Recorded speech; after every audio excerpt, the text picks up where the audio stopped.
Did you know over 1 million seabirds and 1 million sea mammals die each year due to water pollution? Since 1975, 14 billion pounds of garbage have been dumped in the ocean. My name is Amanda Giannini, and I am a third grade teacher and literacy advocate in Rochester, New York.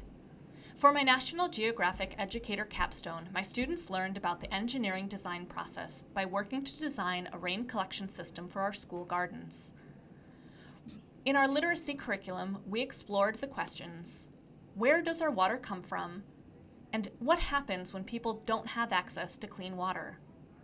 We used the guiding text One Well by Rochelle Strauss. While this unit was part of my school's adopted curriculum, I worked to extend their learning into as many subject areas as possible. They read informational text about the water cycle, drew diagrams, wrote expository writing pieces explaining the stages of the water cycle, and even wrote narratives about the day in the life of a water droplet. They learned about the limits to water access and human impact on water. For 1 week, we ate lunch and snack in the room every day and tracked and sorted all of the waste we produced. Waste was sorted between compost, recycling, and landfill.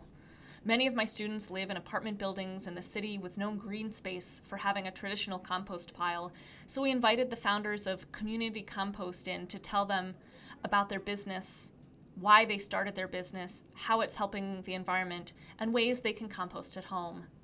My students wrote and filmed a short public service announcement about water. Finally, I presented them with a problem. Our school was putting in several new gardens, which would require a lot of watering. Our building doesn't have any gutters, which means that traditional rain barrels don't work. I challenged my students to use the engineering design process to come up with a prototype of a rain collection system that would solve this problem. We weren't building anything to scale because we didn't have a budget, and I wasn't sure my school would even go up for this idea. I told my students, well, we'll present our final prototype to the committee, and maybe, if we come up with a great idea and are convincing enough, they will put it in the budget for next year. We started by learning about engineering with a National Geographic video, and then talked through the stages of the design process.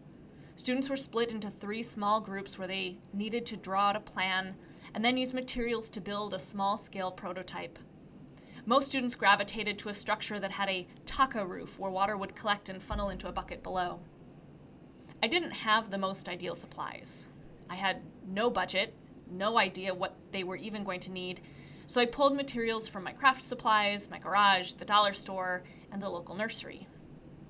It really didn't matter. They were able to work together and manipulate the materials to fit their needs. Once they had a prototype, we took them outside for their first test. I brought in my watering can and made it rain.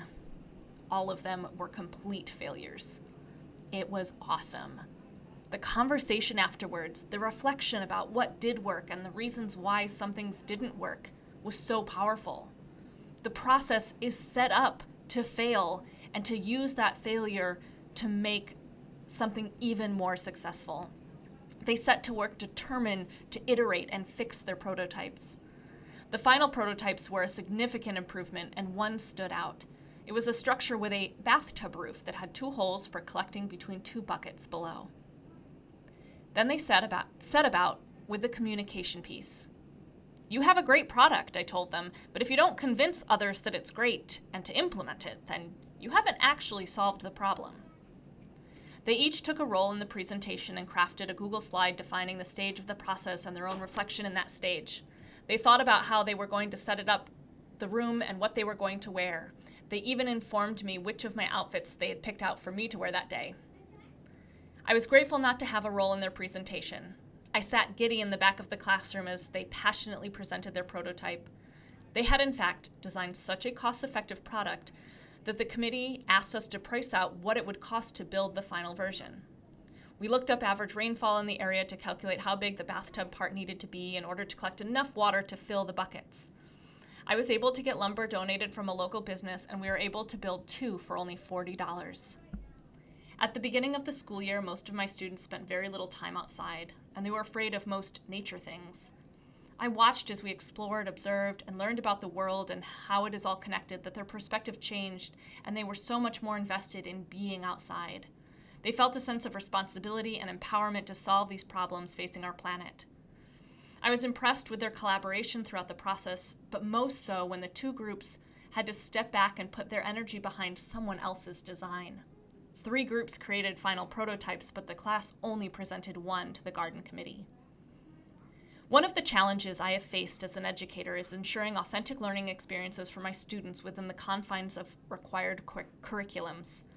I hope that other educators and administrators can see how well resources like National Geographic can work alongside these curriculums to connect students in more meaningful ways.